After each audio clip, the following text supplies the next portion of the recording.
So ಇಲ್ಲಿ ಎಷ್ಟೋ ಜನಕ್ಕೆ ಸ್ಟೂಡೆಂಟ್ಸ್ಗೆ ಎಸ್ಪೆಷಲಿ ಸ್ಟೂಡೆಂಟ್ಸ್ಗೆ ಲೈಕ್ ಇನ್ನು ಸಿ ವಿ ಬಿಲ್ಡ್ ಕೂಡ ಯಾರು ಮಾಡಿಲ್ಲ. ಸೊ ಕಾಲೇಜ್ ಟೈಮ್ ಅಲ್ಲೇನೆ ಸಿ ವಿ ಬಿಲ್ಡ್ ಮಾಡಿ, ಯಾಕೆ ಅನ್ನೋದಾದ್ರೆ ಒಂದೊಂದು ಪಾಯಿಂಟ್ ಅಲ್ಲಿ ಒಂದೊಂದು ವರ್ಡಿಂಗ್ಸ್ ಕೂಡ ಸಿ ವಿಗಳಲ್ಲಿ ಚೆಕ್ ಮಾಡಿ ಪ್ಲೇಸ್ ಮಾಡಿ. ಸುಮ್ನೆ ಯಾರೋ ಫ್ರೆಂಡ್ ಸಿ ವಿ ಇದೆ ನಾನು ಜಸ್ಟ್ ಕಾಪಿ ಮಾಡ್ಕೊಂಡು ಕಾಪಿ ಪೇಸ್ಟ್ ಮಾಡ್ತೀನಿ ಅಂತ ಹೇಳಿದ್ರೆ, ಸೊ ನೀವು ಒಂದೇ ಕಂಪನಿಗೆ ಅಪ್ಲೈ ಮಾಡಿದಾಗ ಪ್ರಾಬಬ್ಲಿ ಸಿ ವಿ ಕ್ಲೋನಿಂಗ್ಸ್ ಅಂತ ನಾವು ಕರಿತೀವಿ. ಮೋಸ್ಟ್ ಆಫ್ ದ ಟೈಮ್ ಆ ತರ ಸಿ ವಿ ಕ್ಲೋನಿಂಗ್ಸ್ ನಾವು ಅಕ್ಸೆಪ್ಟ್ ಮಾಡಲ್ಲ. ಸೊ ಯಾರಿಗೆ ಆ ಇಂಡಿವಿಜುವಲ್ನೆಸ್ ಇದೆ, ಯಾರು ಇಂಡಿವಿಜುವಲ್ ಆಗಿ ರೆಸ್ಯೂಮೆ ಬಿಲ್ಡ್ ಮಾಡಿರ್ತಾರೆ, ಇಂಟರ್ವ್ಯೂ ಅಲ್ಲಿ ಹೋದಾಗ ಈಚ್ ಅಂಡ್ ಎವ್ರಿ ವರ್ಡ್ಸ್ ನ ಚೆಕ್ ಮಾಡ್ತಾರೆ HR. ಸುಮ್ನೆ ಕಾಪಿ ಪೇಸ್ಟ್. ಈಗ ನೀವು ಸ್ಕಿಲ್ಸ್ ಅಂತ ಹಾಕಿರ್ತೀರಾ, ಸ್ಕಿಲ್ಸ್ ಅಲ್ಲಿ ಅಗೇನ್ ಟೈಪ್ಸ್ ಆಫ್ ಸ್ಕಿಲ್ಸ್ ಬರುತ್ತೆ.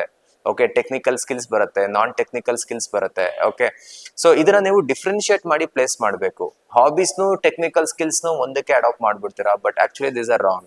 ಅಥವಾ ಸ್ಟೂಡೆಂಟ್ಸ್ ಕಮ್ಯುನಿಕೇಶನ್ ಸ್ಕಿಲ್ ತುಂಬಾನೇ ಇಂಪ್ರೂವ್ ಆಗ್ಬೇಕಾಗಿದೆ. ಯಾಕೆಂದ್ರೆ ಯಾವುದೇ ಇಂಡಸ್ಟ್ರಿಗೆ ಹೋದ್ರು ನಮ್ಗೆ ಟೆಕ್ನಿಕಲ್ ಸ್ಕಿಲ್ ಸೆಟ್ಸ್ ಗಿಂತ ಈಗ ನಮ್ಗೆ ಕಮ್ಯುನಿಕೇಶನ್ ಸ್ಕಿಲ್ಸ್ ನ ಜಾಸ್ತಿ ನೋಡ್ತಾರೆ. ಯಾಕೆ ಅನ್ನೋದಾದ್ರೆ ನಮ್ಮಲ್ಲಿರೋ ನಾಲೆಡ್ಜ್ ನ ನಾವು ಹೇಗೆ ಕನ್ವೆ ಮಾಡ್ತೀವಿ, ಸೊ ಕ್ಲೈಂಟ್ ಆಗಿರ್ಬೋದು ಅಥವಾ ಹೈಯರ್ ಮ್ಯಾನೇಜ್ಮೆಂಟ್ ಆಗಿರ್ಬೋದು, ಹೇಗೆ ಕನ್ವೆ ಮಾಡ್ತೀವಿ ಅನ್ನೋದೇ is a major important. Okay ಆಗುತ್ತೀರಾ. ಬಟ್ ನೀವು ಕಾರ್ಪೊರೇಟ್ ಸ್ಟೈಲ್ಗೆ ಬರಬೇಕು ಅನ್ನೋದಾದ್ರೆ ನೀವು ಕಾಲೇಜ್ ಲೈಫ್ ಅಲ್ಲೇ ಸ್ವಲ್ಪ ಕಾರ್ಪೊರೇಟ್ ಲೈಫ್ ಸ್ಟೈಲ್ ನ ನೀವು ಅಡಾಪ್ಟ್ ಮಾಡ್ಕೊಬೇಕಾಗತ್ತೆ.